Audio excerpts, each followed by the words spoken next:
so last part, this is the smooth muscle.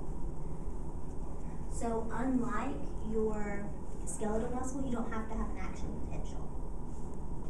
So first of all, you still have to have calcium. Calcium is very important. This is why they tell women to take calcium supplements all the time, because you use calcium for everything.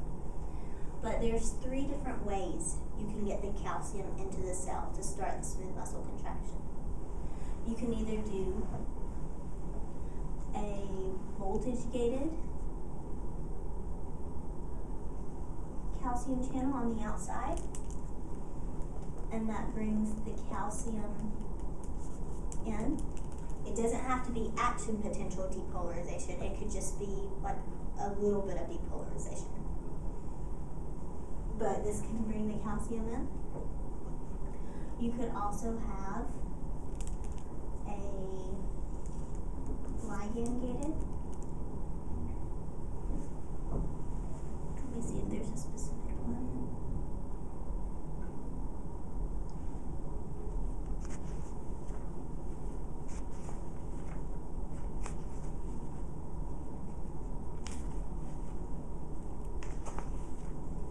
Okay, so I don't see any specifics, but something's going to come up and bind to it, like a neurotransmitter or a hormone, and then that's going to open up and it sends calcium from the outside of the cell into the inside of the cell.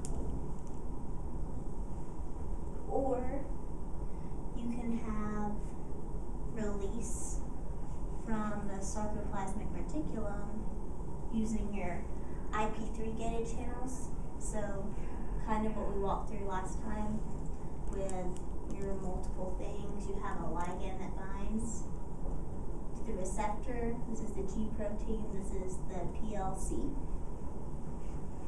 The PLC tells PIP2 to make DAG and IP3, and IP3 goes to the ryanodine receptors, which in this case, in the skeletal muscles, the ryanodine receptors that we used were voltage gated because it was the depolarization that opened them. In the smooth muscle, these ryanodine receptors are going to be ligand gated because the IP3 binds to it, and that's what opens it up to let the calcium out. So there's 3 different ways to increase the calcium. You can do it from voltage gated or the ligand gated to come from the outside of the cell, or you can use the IP3 gated and it can come from the sarcoplasmic reticulum. And any of those 3 will work to get your skeletal muscle or your smooth muscle contraction. Okay, so once you get the calcium up, then calcium is going to bind to calquestin.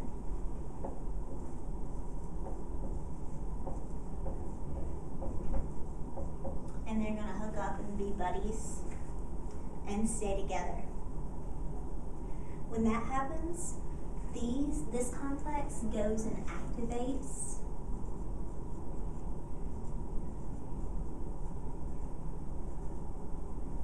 the myosin light chain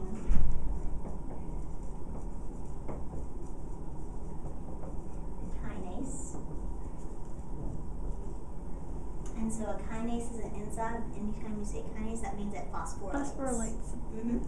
So it goes and it phosphorylates. Or I'm just going to draw a P. I'm not going to write all that.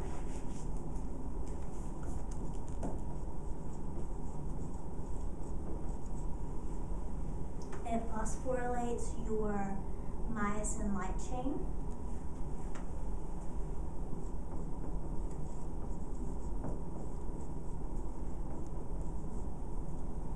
So the myosin light chain, if it doesn't have the phosphorus attached, this is going to inhibit the myosin ATPase. So you're not going to change your ADP into ATP if this isn't phosphorylated.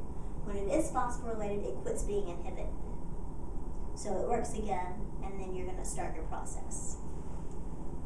So So and then you have your cross bridging, just like in the skeletal muscle. You have a relaxation if there isn't enough calcium to bind to I said calquestrin, that's calmodulin, just kidding.